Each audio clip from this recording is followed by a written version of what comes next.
Doors. I'm here to share with you about my stock account performance. Recently, United Natural Gas and SQQ posted mixed results. United Natural Gas posted with a gain of 1.78%, rising to 6.786, and SQQ made a loss of 2.41%, dropping to $19.82 per share. Right now, the net asset of my account is 69,225.19, and today's PL is a loss of 1.86%. The market sentiment is generally higher as companies posted good predictions about the Q3 financial results. Dow Jones Industrial Average closed up 0.73%, Nasdaq Composite closed up 0.94%, and S&P 500 closed up 0.67%. Today, the auto manufacturers closed up with a gain of 5.52%, and the other industries generally closed with a gain of less than 1%. And today, one important message is that Fed Chairman Jerome Powell has made his speech in Jackson Hole meeting, and we're going to make some interpretation of it. And on August 22nd, the yield on the 10-year Treasury note rose to as high as 4.37%, a new high since 2007. The Fed is not likely to raise interest rates in September, and there is still great suspense about whether it will be increased in November. In the short term, U.S. bond yields will remain high, and the dollar index will remain strong, and the exchange rate in the U.S. stocks, gold, and RMB are facing greater pressure.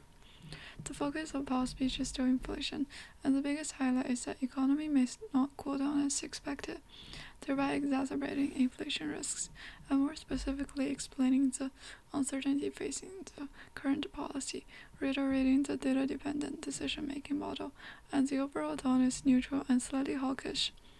After Powell's speech, U.S. stocks rose, U.S. bond yields were basically flat, and expectations of interest rate hikes heated up slightly.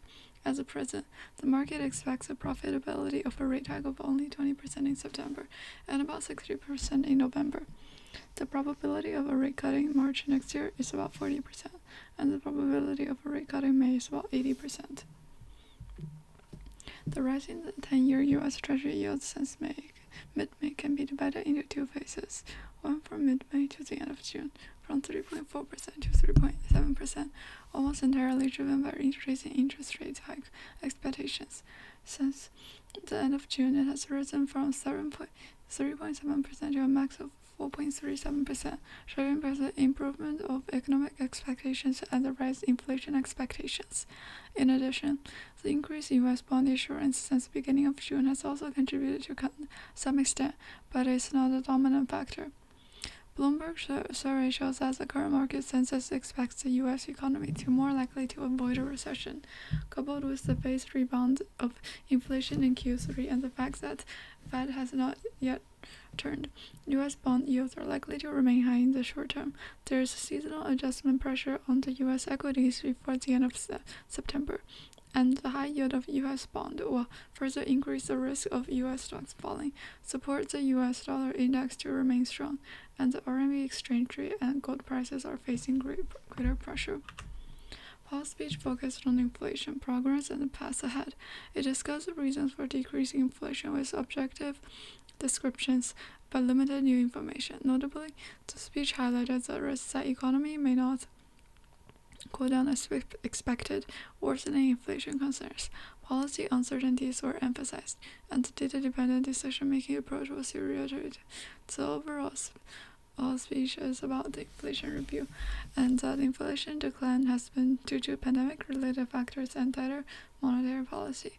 Core inflation remains high, and the progress in non-housing services inflation is vital for the stability. Future outlook is that the supply chain repair and monetary policy role were discussed. Economic performance surpassing expectations could hide an inflation risk, with concern about an unexpected lack of cooling down. Uncertainty and risk management challenges in policy and risk management were mentioned, emphasizing cautious decision-making based on changing data, prospects, and risks. After Powell's speech, U.S. stocks and gold fell most first and then rose. The 10-year U.S. Treasury yield and dollar index rose first and then fell. By close of August 25th, the S&P 500 was up 0.7%.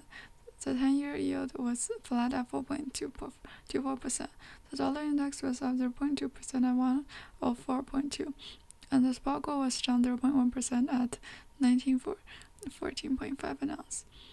Interest rate futures data showed that after Powell's speech, the market probability of not raising interest rates in September remained unchanged at about 20%, and the probability of a rate hike in November rose from about 50% to about 60%.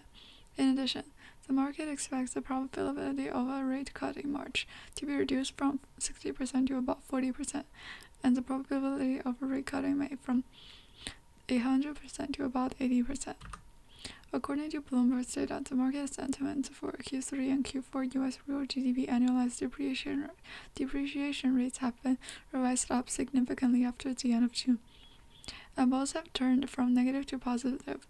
That is, the market now believes that the U.S. economy is more likely to avoid a recession, although there is still suspense about whether there will be a recession in the end. What is certain is that U.S. economy is resilient in the short term, coupled with phased rebound of inflation in Q3 and the fact that the Fed has not turned. Yet, the U.S. Treasury yield is likely to remain high in the short term, and if there is a rate hike, it may reach a new high. In the previous report, we pointed out that there is a seasonal adjustment pressure in the U.S. stocks before the end of September. And in this context, the high yield of U.S. bond will undoubtedly further increase the risk of U.S. stocks falling, and support the dollar index to remain strong, and the RMB exchange rate and gold prices are facing greater pressure. That's all I have for today. Thank you for listening. Don't forget to subscribe and see you next episode.